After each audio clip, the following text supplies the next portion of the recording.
Welcome to the News Hour. We begin with the political turmoil in Niger. It's been 1 month since the military detained President Mohamed Bazoum and overthrew the democratically elected government. The coup leaders have defied growing international pressure to release him and return the country to civilian rule. The junta is rallying supporters to what they describe as a million-man march in the capital. Now, it comes a day after hundreds of people had a protest outside the French army base there, and they want French forces to leave in 1 week. Relations with the former colonial power France are getting worse by the day. The military rulers have ordered the ambassador to leave by Sunday after he refused to meet with the foreign minister.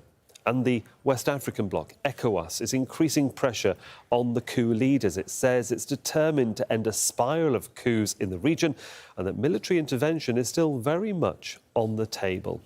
Well, for the very latest, let's join Ahmed Idris, who joins us live from the capital, Niamey, with the latest developments. And we are expecting a very busy day on the streets behind you. What are we expecting to happen? Well, we're expecting hundreds of thousands on the streets, and we've seen some buses ferrying potential demonstrators who will be there. In a few hours' time, we expect to see large crowds, and then will terminate at the National Stadium here in the capital. They are expected to rally to show support to the government after 1 month in office. The government, as you said in the introduction, remains defiant, although we understand that negotiations or mediation is continuing, but to how far will that go, we don't know at the moment. But we understand that a delegation from Nigeria, after directives from the Nigerian president, who is chairman of the Economic Community of West African States, asked them to continue with the dialogue and that they will try as much as possible to ensure that dialogue works instead of military action. So what we expect to see is today is more rallies, more rhetoric ramping up, especially in the face of the suspension or the expulsion of the French ambassador here, and of course more anger towards ECOWAS and all those parties they say are promoting war in the country instead of peace. Ahmed, let's just focus in on the French ambassador and the tensions that now increasing between Paris and Niamey regarding his position and what the real problem is as to why he will or won't meet the foreign minister. Well, I think at the moment relations between France and Niger have been damaged. How far will that go and how long will it take to sort of reconstruct the relationship? It's difficult to say at the moment. In fact, yesterday there was total confusion after statements credited to the Ministry of Foreign Affairs also announced the suspension and expulsion of diplomats from Nigeria, from Germany, from the United States, which eventually the ministry put out a statement to deny that. But again, what we're saying is really a big problem for France in this country. There is anti-French sentiment in this country. And of course, there are concerns and fears that this could spread from diplomatic to now economic. We know there are several French interests in this country, mining in particular, where France mines uranium in the north of the country. And we're not sure at the moment how far this will affect business for the French and, of course, the Nigerians. So we expect to see more in terms of diplomatic and economic exchanges in the coming weeks. Whether or not the European Union will take sides is difficult to say at the moment. Sahel. Thank you. Ahmed Idris there for us, our correspondent in Niamey. Thank you. Let's join Marie-Rogier Biloa. She is the president of the Africa International Media Group. Joins me now live via Skype from the Cameroonian capital, Yaounde. Good to have you with us, Miss Rogier Biloa, on Al Jazeera. How serious could the departure of the French ambassador be to this situation and that political relationship between Niger and France? I think the situation is quite a little bit different from Mali and Burkina Faso, where the ambassador, the French ambassador, has been expelled. This time around, France is not alone, is not recognizing this military junta, and their position is they are very consistent with theirs because the ambassador, Sylvain Ité, who's supposed to be expelled, has been summoned to a meeting with the military junta, and he refused to go. And that one, the first reason the military junta gives for his expulsion.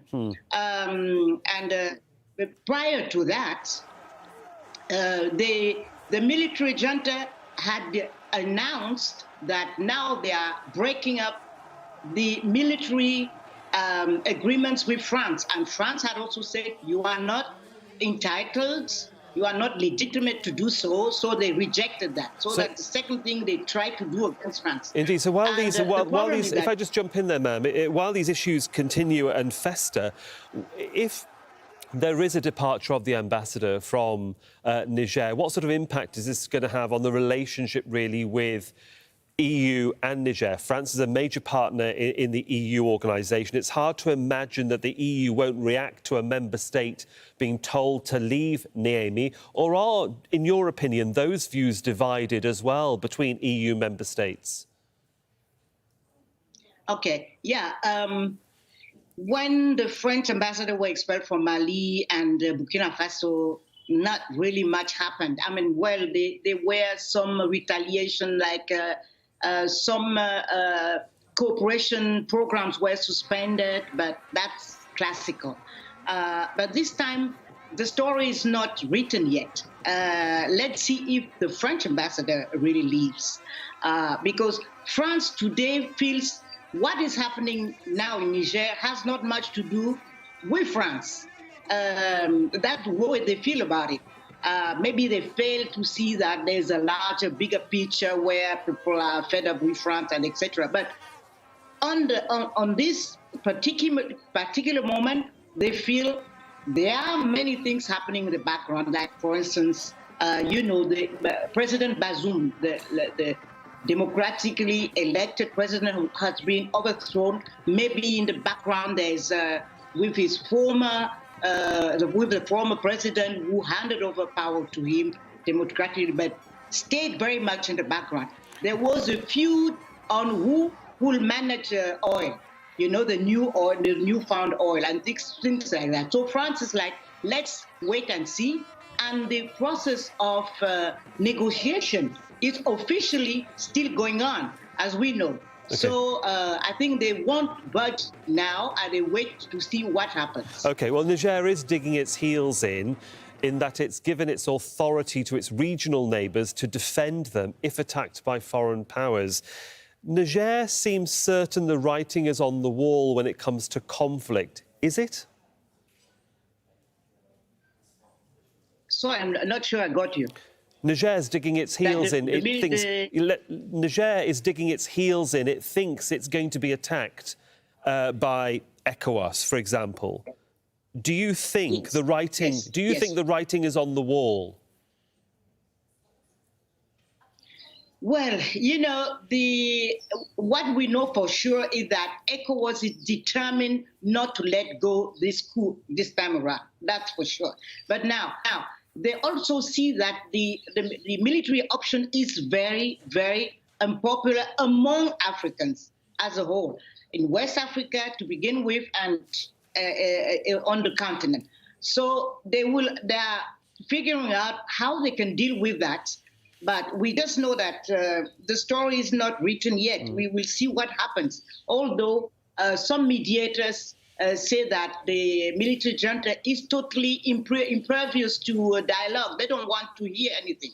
So, I mean, I think everybody is now in the ECOWAS offices, the diplomats, trying to figure out what to do, how to deal with those people. We shall see what happens. For the moment, Marie-Rogier Biloa, thanks so much for joining us on Al Jazeera from Yaounde. Thank you.